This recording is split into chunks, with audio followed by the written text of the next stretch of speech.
this was supposed to be a pre-order unboxing video.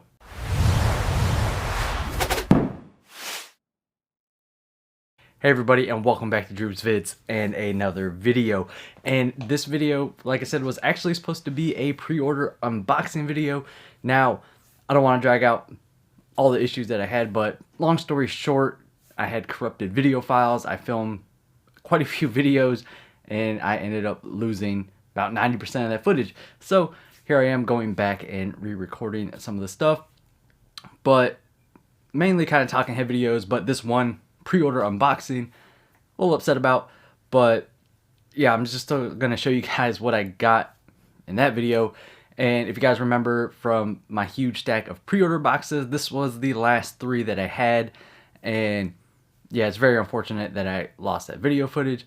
So this video will probably be a little bit shorter than normal, just because I don't have to actually take them out of the boxes to show you guys what I got. So this is more of a pre-order haul type of video. So yeah, well, guess we'll just go ahead and get right into it. And the first figure I got is 3 different figures. Got 2 Nendoroids and a pop-up parade. And the first one I got here is Marigold from The Witcher 3.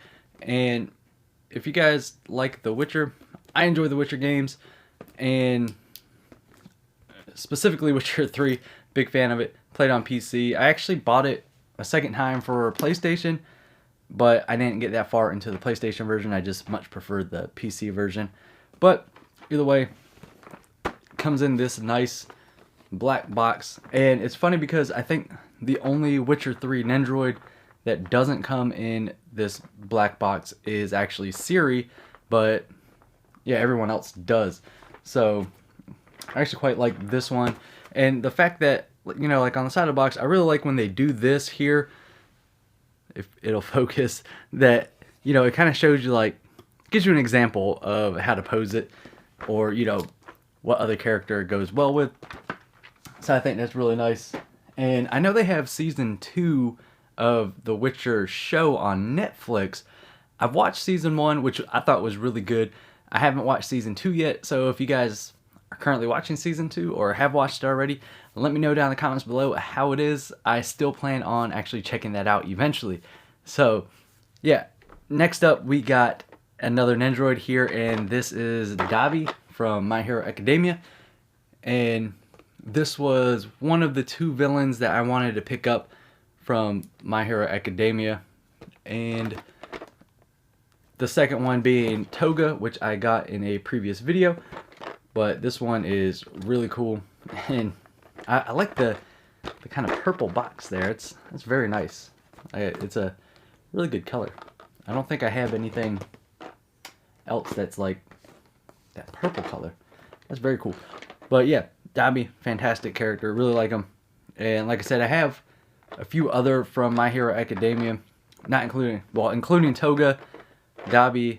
I got Gravity, All Might, and Deku. And I think that's pretty much going to wrap it up for me in terms of the My Hero Academia Nendoroids and maybe figures in general. So I haven't really been too interested in picking up other My Hero Academia figures. I got quite a few already. I got some Bam Prestos and, you know, 5 Nendoroids. I don't know, I think that's plenty. But if I see something that does kind of strike my fancy in terms of a different type of figure for My Hero Academia, we'll see. We'll see what happens. So our last figure that I'm going to show you guys in this video is actually Pop-Up Parade, and that was Mega Man. Here's our box here, and oh, I hit myself in the eye. Edit that out. No, we'll just leave it. That was sad. That was terrible. I'll be fine though. So anyways, generally what you guys see on the pop-up parades is just kind of down here. Just has, you know, like the little name tag there, and not too much back of the box. Inside, and obviously she came with her insert, but since I made this video previously before all the files got corrupted, I have the insert here. I keep all that stuff. So I already had her unboxed. Now, something interesting that came in the box there is actually this little piece of paper. It shows you how to put her hat and staff on. But if you guys don't have this piece of paper and you have the figure, you go ahead and just pause that there and read that if you want. But yeah, this little bit here actually says, you know, there's a possibility to cause color migration. Use caution when handling. And it's talking about putting the staff in her hand.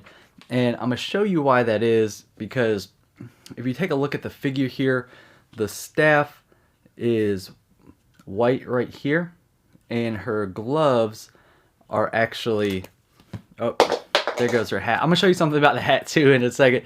But so her gloves are black. So I'm thinking in terms of the color migration I'm talking about is because she has black gloves and you're putting that white surface from the staff on there. So I'm thinking that's kind of what they were talking about in terms of the color migration. You know, you might get some of that black paint rubbing off onto the white part of the staff. So with that being said, let's take a look at this hat that just fell on the ground. Hopefully all the paint is still fine. Yep, looks fine. Yeah, looks fine. So, okay, here we go. So this is her hat here. Looks very good, very true to character. Now, what I really like in terms of how they set this hat up, I was handling her a little rough there, but if you see underneath the hat, they have these little cutouts.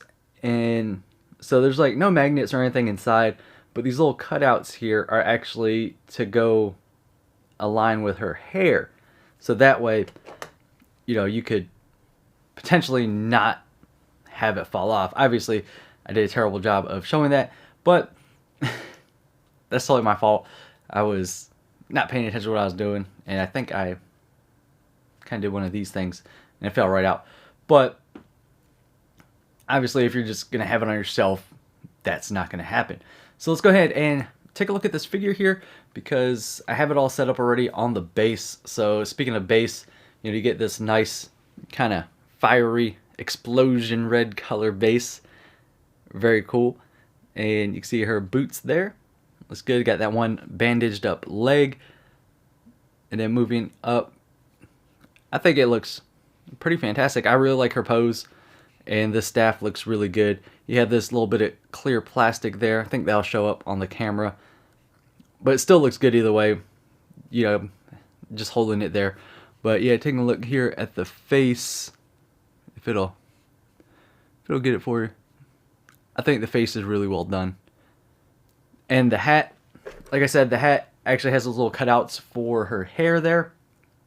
So go ahead and put that back on, because I actually had this kind of positioned a certain way. So the way it sits on, you could have it, you know, like kind of a normal way like that.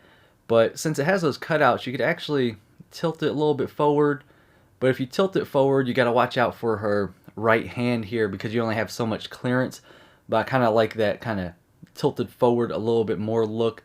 Or you could have it tilted back further. But I find that if you tilt it back a little bit further, it's not nearly as stable as, you know, just in the middle or forward a little bit. So I think I'm going to end up putting it on the shelf kind of like that. I think that'll look, oh, maybe a little bit more forward. Let's see. There we go. So now the most stable position obviously is just the straight on her head, but I think I just like the look of it being a little bit more forward. And taking a look here too at the back of her cape, looks really good because you get that nice kind of dynamic flow. If it focuses, I don't know what's here we go. There it goes. All right, yeah, so you got that nice kind of dynamic flow of the cape. I think that looks good, you know, along with this particular pose.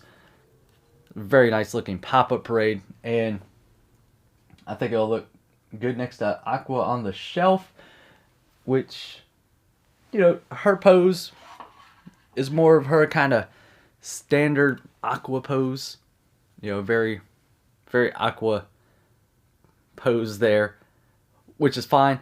And like I said, I think it'll look good next to each other. Now, I did pre-order the Darkness pop-up parade as well. Picture here for reference. And I actually didn't order it through Good Smile US. I actually ordered that through Galactic Toys. So whenever that pre-order comes in, I'll show that to you guys.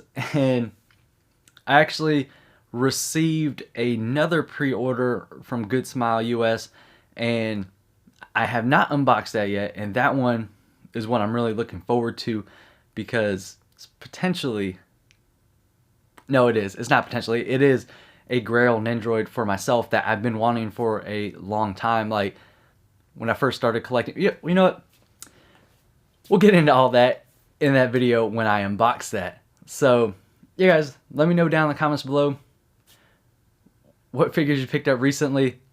Do you like these pop-up parades as much as I do? And have you lost a bunch of video footage before? If you guys are YouTubers out there making content, it totally sucks, but you know, it's just kind of something we have to deal with. I ended up buying a new SD card, and that seems to have remedied the issue.